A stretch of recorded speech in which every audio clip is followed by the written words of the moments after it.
like to call to order the agenda review. Can I have a roll call, please? Yes, Mr. Mayor, Commissioner Dollison. Here. Commissioner Mercer. Here. Commissioner Dantzler. Here. Mayor Pro Tem Yates Here. and Mayor Birdsong. Here. All right, okay, so we do the usual things, invocation, pledge of allegiance. These presentations will be presented Monday night. Yes, sir. You'll have two proclamations to stand for, and then we'll have our friends from Lamb Ted will give you just a little update on what they're up to.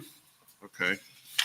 And we don't have no ordinances, second reading, consent agenda.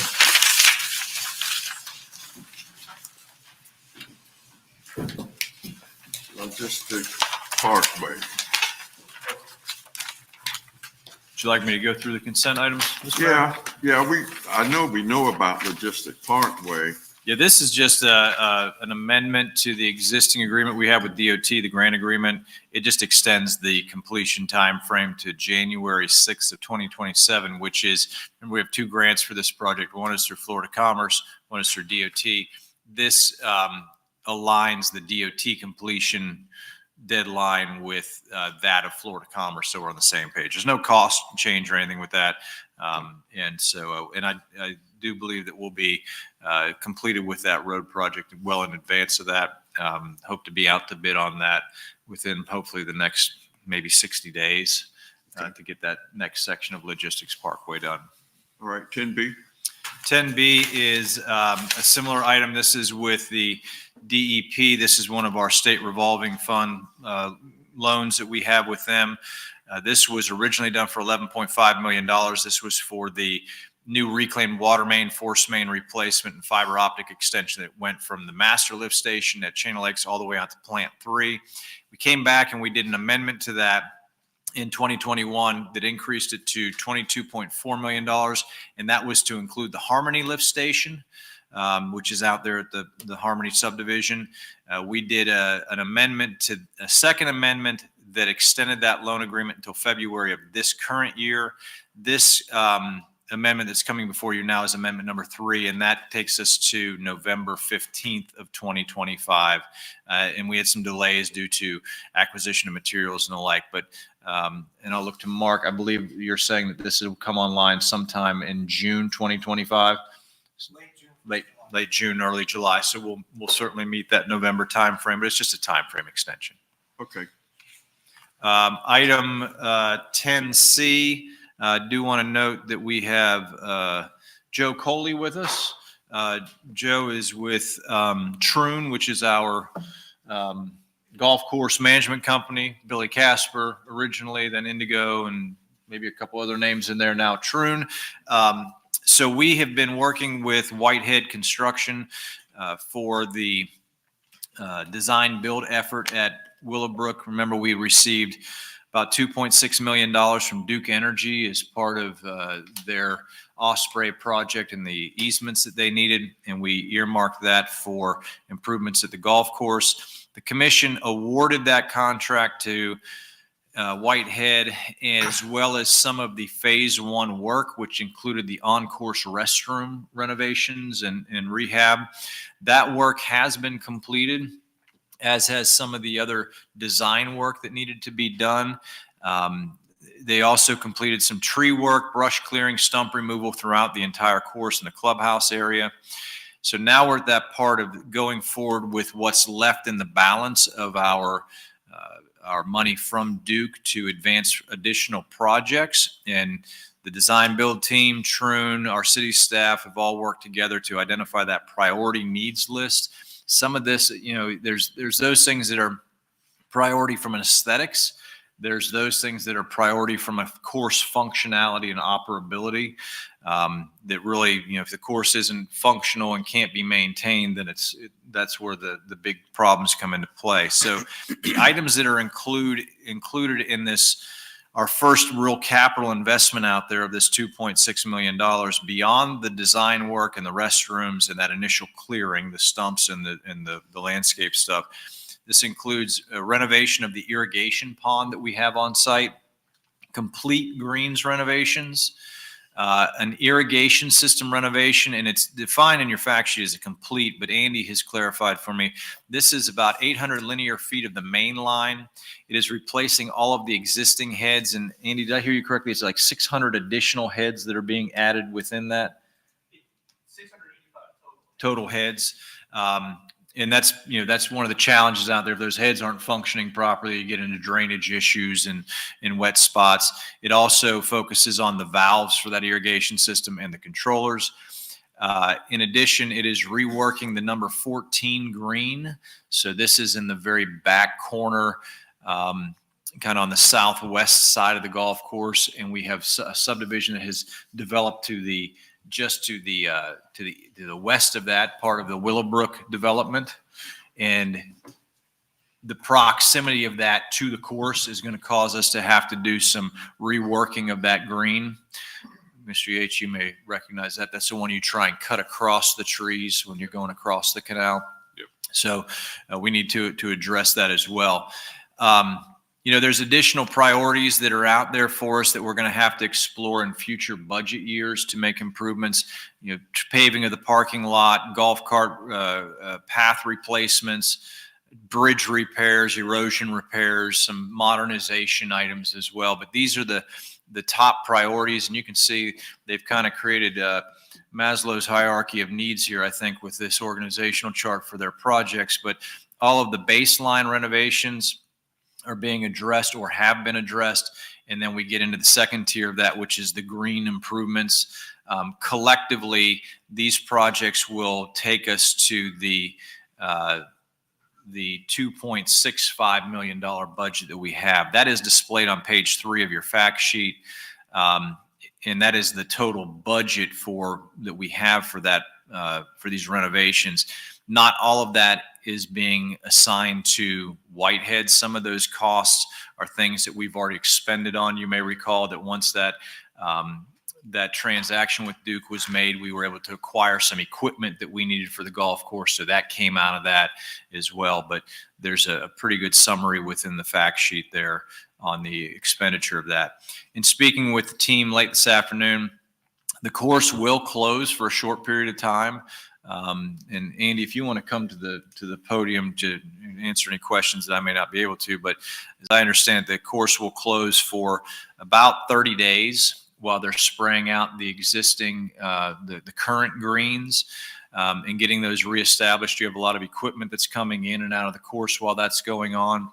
And then it will reopen with temporary greens and then officially reopen with the refurbished and brand new greens, probably late October, early November. So it will close operationally. The clubhouse will remain open. Driving range will remain open, but there will be a period of perhaps 30 days when the course itself is not playable because of the work that's taking place there. And with that, we stand for any questions you may have. I know this is something that's been a big project of interest to the commission over the years, and it's nice to see us getting some forward progress on it. What time frame will it be closed, you think? Roughly July to August Okay. is roughly what we're thinking right now. Okay. Hottest months, a lot of rain potential, hopefully a lot of rain. Okay. Sorry, a couple questions. So, trying to think, how does that impact the Winter Haven High School golf team? Are they aware that this is coming up, and do they need to find a new location? I'm going to let Joe address that question. Their golf tournament will be at the beginning of June, which we will be spraying the greens, but they'll still be playable. Not the tournament, the team.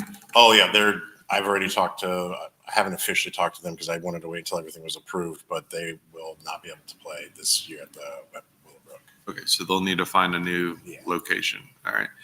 What kind of turf do we know what turf is being put down? Or?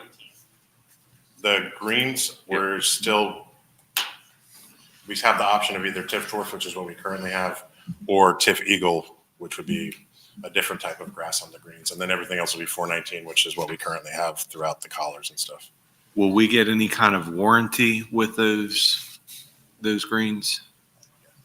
The contract will allow for a 1-year warranty for that, provided everything is grown in correctly and maintained correctly. Is that pretty standard? It seems like, Our design build contract has that 1-year warranty. That's based on the design build contract that we're under with Whitehead. is that warranty coming from Whitehead or from the That would come through Whitehead, but that would be with their subcontractors. It's part of our standard agreements for construction, include 1-year warranties on workmanship and materials. I was just curious if that was more like it seems like in the industry, it's a longer drawn out warranty period because you do have, maintenance requirements that have to be met with 2 punches a year and so often. So I was just curious if the 1 year was kind of a standard thing or if That's what's written into our contract. I mean, that's what we have signed off on. I feel confident that, and certainly with the team that we have in-house with Steve Pruitt, who is here, and his expertise on grass, this will be watched like a hawk in terms of not just the agronomic aspect of it, but the chemical applications, the fertilizations, the prep of those soils to make sure it is done right. And then the maintenance of that. I think what we have seen, what we've experienced with Troon and their maintenance of our facility, it's been very, very strong since day one with us and has made great improvements to the overall quality of our turf at the golf course. And that is maintaining subpar materials that are there today. So I'm confident unless there is, something with the actual material that goes down. And again, that's really hinges upon us to make sure we're doing our inspections there and rejecting what doesn't meet our standards.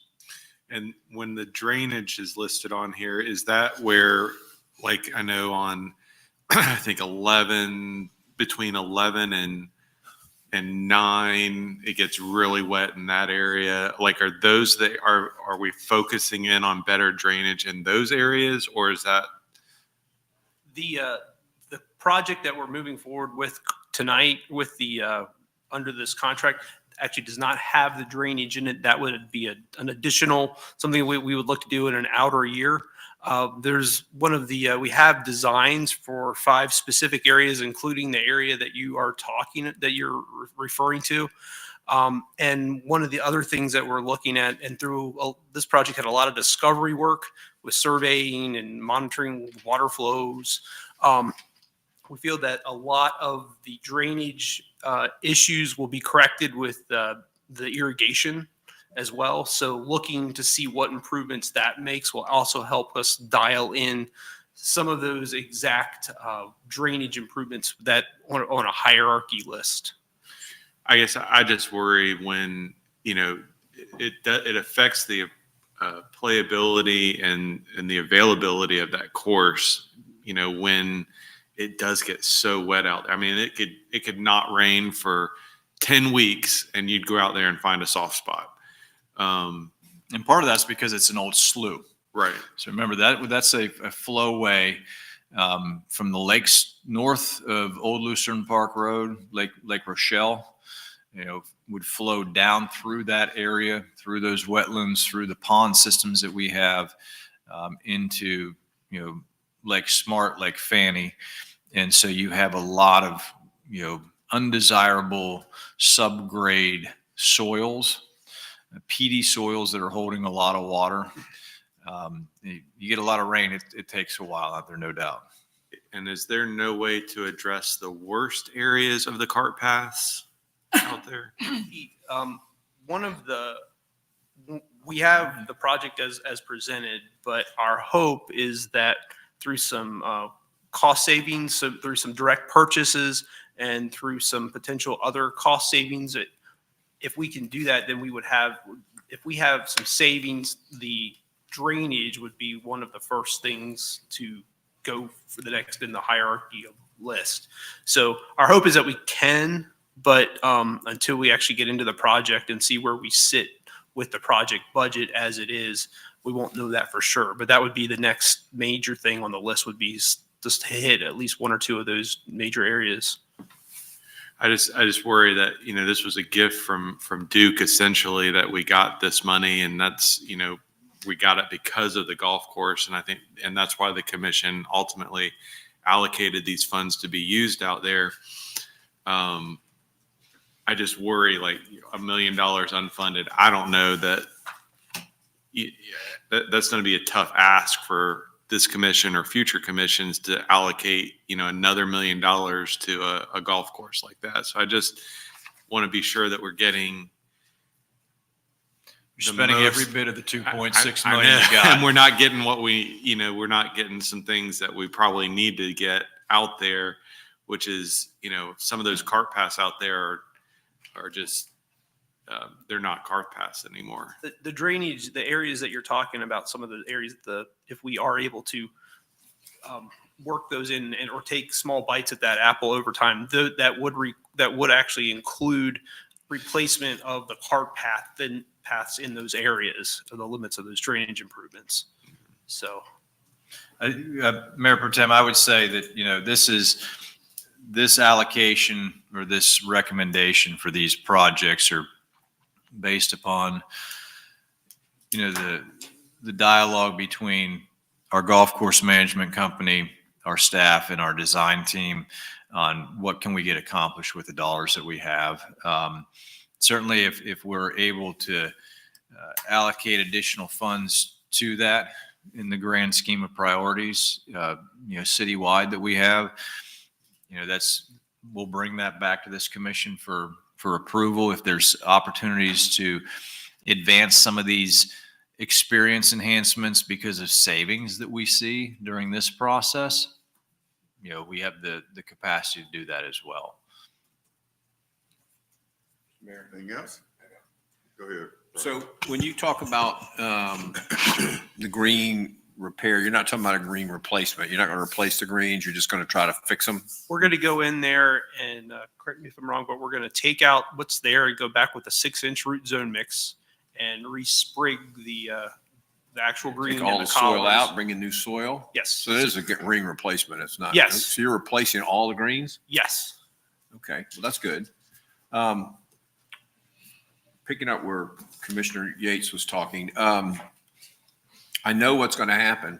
We're going to spend all this money and it's going to look pretty, but it's still going to be wet. Hopefully, it's not going to be as wet, and everybody's going to complain about the fact that it's still wet. So what I heard you say is we run out of money, so we can't fix them. But on the other hand, we don't really know where the wet spots are because the new irrigation is going to hopefully fix most of that. So what I said, and I think I think the way that we handle this with the public is we set up maybe a 5-year CIP or something and make it part of Parks and Rec or something, and say, that's a perfectly logical thing that you said, is if we don't know where the wet spots really are until we get the irrigation fixed. So give us a year and we're going to work on the wet spots next. And then we're going to try to start repairing cart paths in year 2 and come up with some sort of a logical CIP out there to where I think the public will buy into that versus us just saying, well, we're not sure, we don't know, blah, blah, blah, blah, blah. You know what I mean? If we can come up with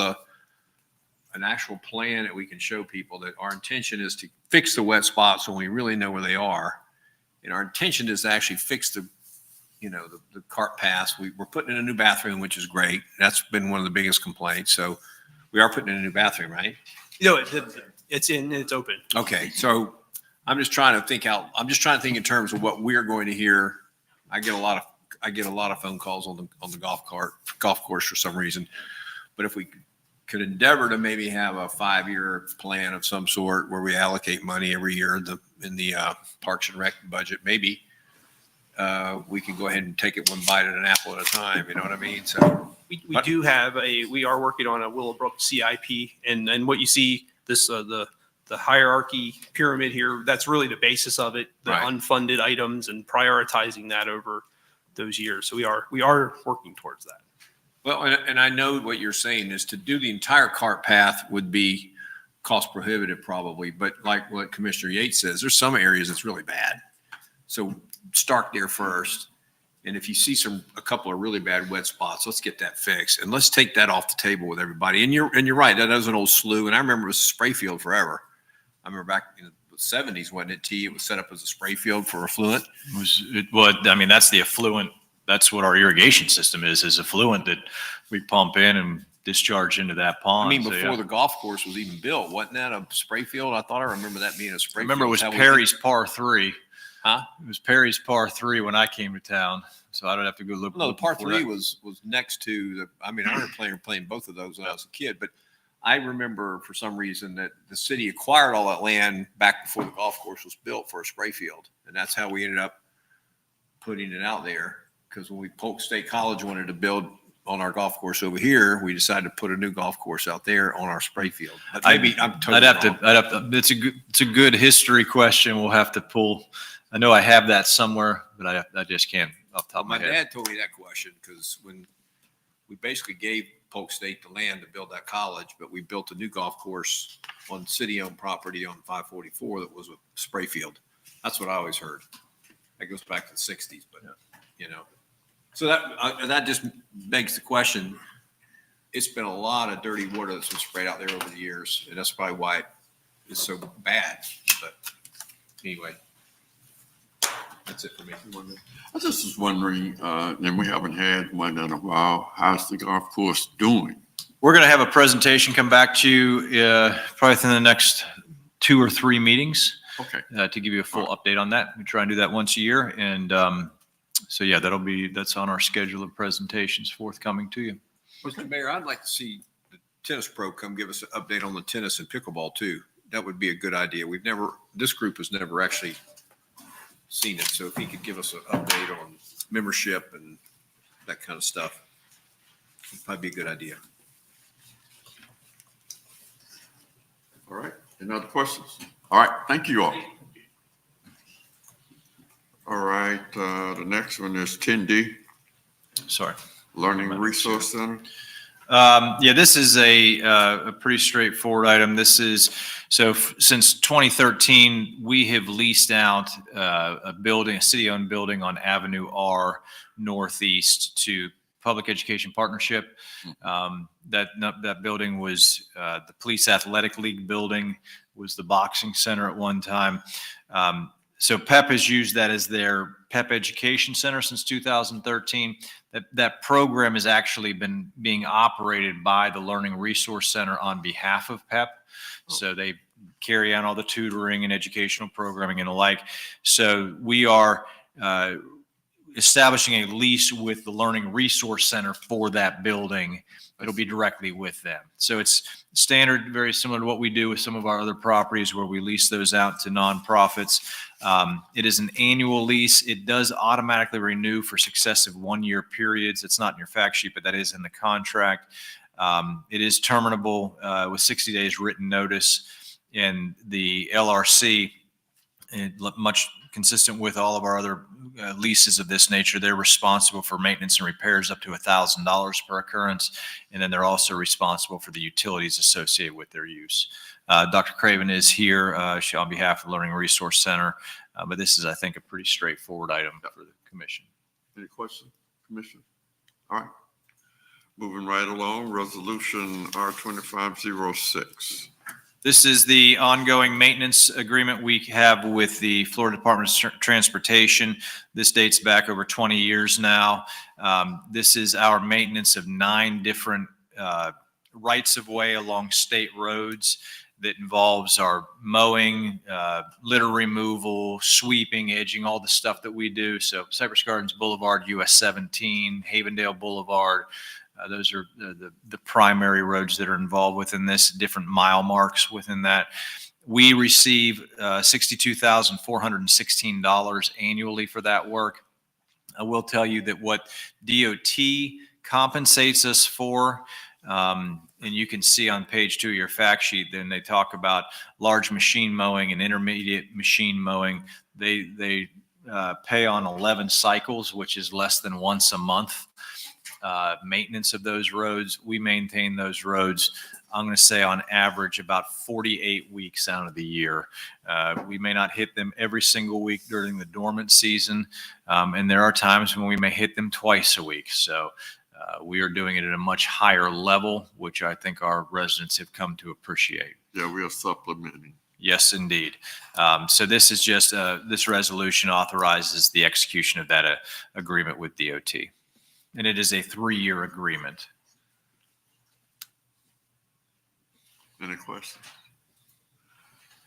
R2526. This is a request from TBHG Incorporated. They're requesting final plat approval for the Lake Deer Townhomes subdivision. It's a 51.7 acre subdivision, contains 304 building lots and 10 common lots. You may recall we just had an item I think came before you, either last meeting or the one before that, released some easements that we had in this area, because those were all going to be, those utilities would be reestablished as part of this project. Internal roads will be dedicated to the city. All the water and sewer lines will be maintained by the city. However, all the drainage, conveyances, and stormwater in this subdivision will be the responsibility of the HOA. They have issued a bond to the city just shy of $2 million to cover the remaining infrastructure items that need to be completed on site. That includes earthwork, sanitary sewer, potable sewer, stormwater, paving, engineering certification. This is being developed according to the requirements contained in the multifamily residential low-density R3 zoning district.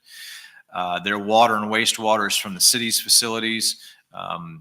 The wastewater will be treated at wastewater treatment plant 3. There is capacity in these systems to serve the subdivision, and they were previously contemplated in our allocation of those resources when they came in for their zoning.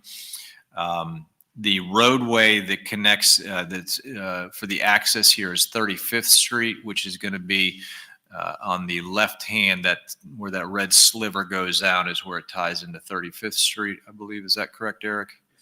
That is a county roadway, and it does have sufficient capacity for this.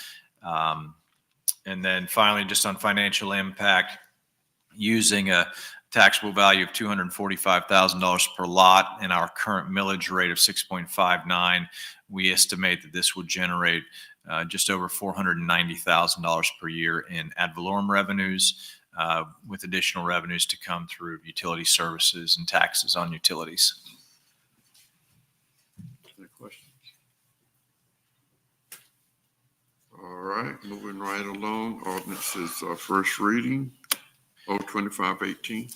So this is somewhat of a budget ordinance amendment. So our policy for general fund, or for our general fund balance, is that we maintain 17% of the general fund's budgeted operating expenditures.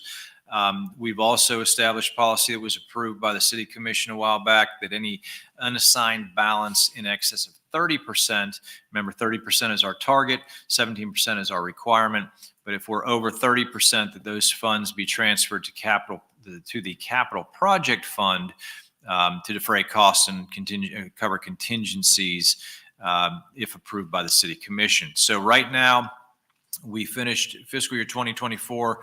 It operated with a surplus of $5.16 million.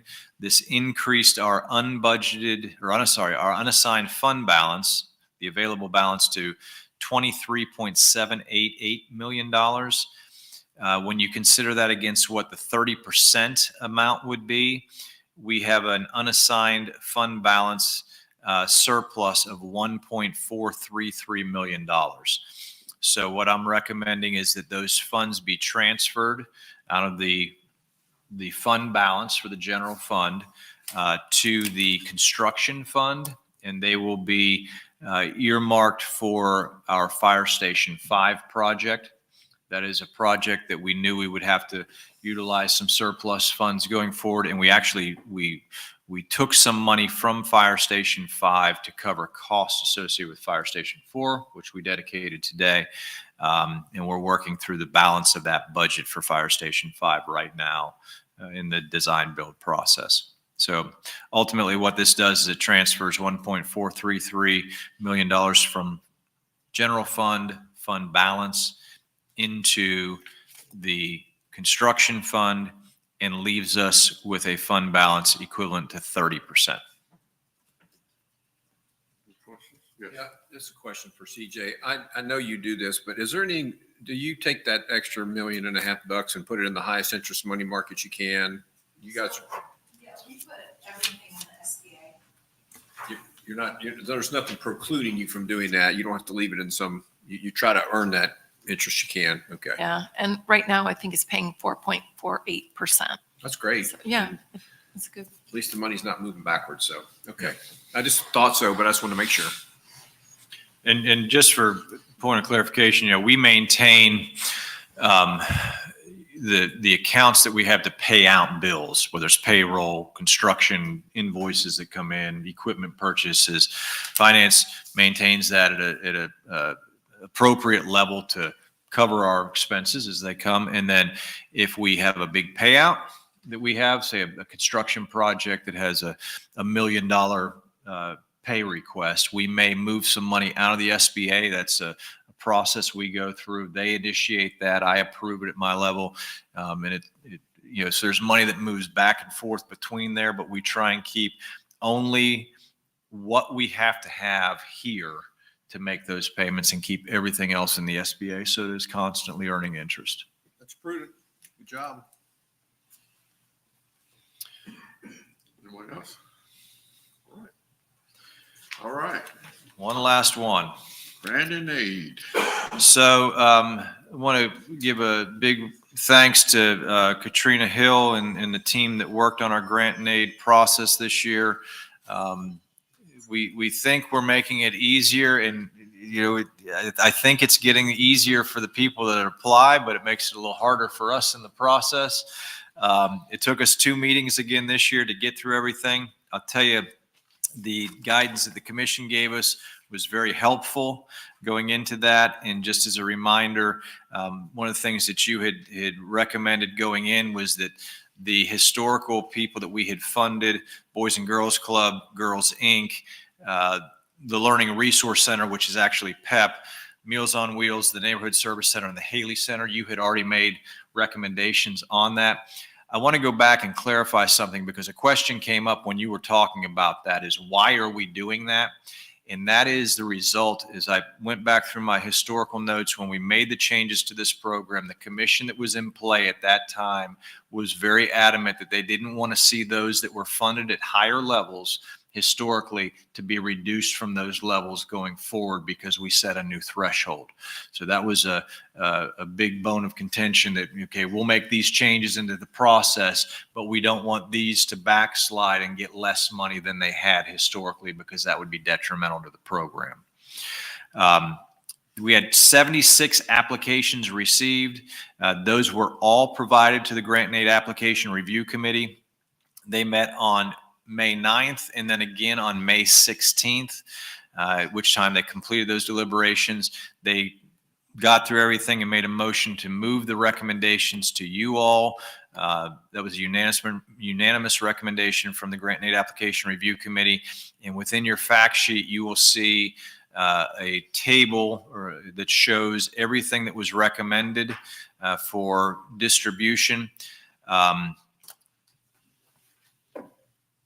Again, they looked at it from the angle of if they're not in Winter Haven, if they can't demonstrate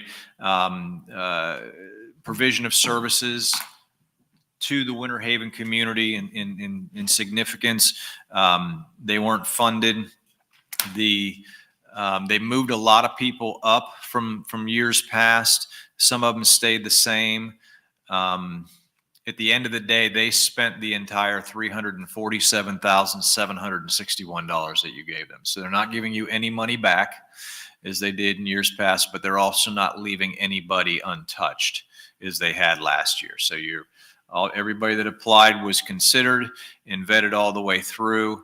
As I'm looking at my notes here, there's 1, 2, 3, 4, 5, 6, 7, 8, 9, 10, 11, 12, 13, 14, 15, 16 of the agencies that applied were not recommended for funding. And those are not agencies that had received money in years prior either. So those could have been, first year people that we were unfamiliar with in some form or fashion. But we are happy to answer any questions you have, and our recommendation is that you accept the recommendations from the application review committee, and then we will factor that into our budget process. And the committee is already thinking about ways to improve it again, how to tighten this up each year, how to make some changes, how to answer some questions ahead of time. And I expect them to meet either late summer or early fall to formalize those recommendations. Well, I'm glad we're not leaving any money on the table. I don't like to not have money to pass it on. So. And it was, you gave a direction to us to increase it by 10%. And so it is more than we have in years. It's the highest level of funding we've ever done. Well, that's good. I'm glad we're giving it all away.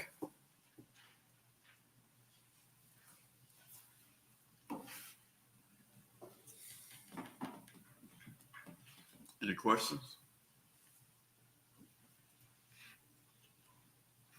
All right.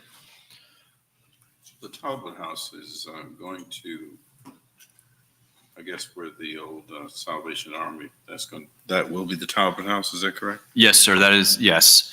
I don't have any, we haven't met with them in several months. We're about due to reconvene with them to get an update on where they're at in that process. They were doing some significant renovations to that. I think, Commissioner Dawson, if I'm not mistaken, that originally had a thrift store in it, as well as or a pantry of some sort.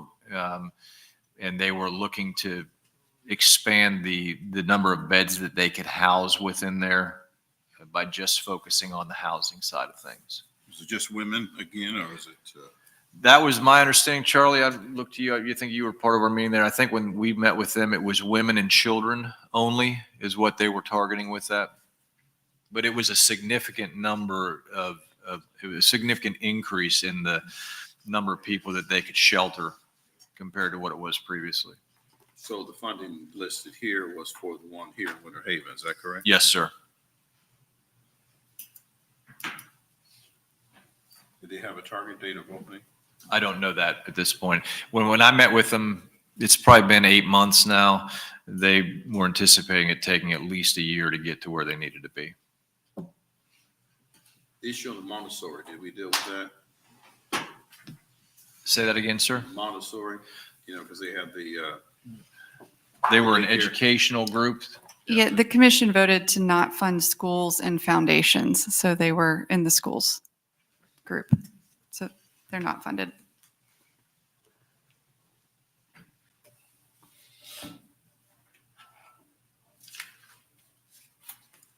Any other questions? No, sir. All right, moving right along. The next item is city manager report. Yeah, just 2 items if I could, Mr. Mayor, and we can make this appointment this evening, I believe, because there'd just be a consensus from the commission. But we do have a RFQ that will be going out, a request for qualifications for the North Lake Ship Drive roadway and utility improvements. This is for planning and design services. This is one of the projects that we've been working with Congressman Franklin's office on and our congressional members. So we're just looking if their commission desires to have a liaison serve on that RFQ. Anybody? I'll take it. All right. Okay. We will make that known to Bethany Owen, our procurement officer. And then I just wanted to recognize Kamarian Cole, who is in his first week with us as an intern from Florida A&M University with the city manager's office, joining us this evening. I know many of you met him today, but again, just to formally introduce him to the commission. And that's all I have. Thank you. All right. All right, emergency matters not received for the agenda. Motion to adjourn. So move.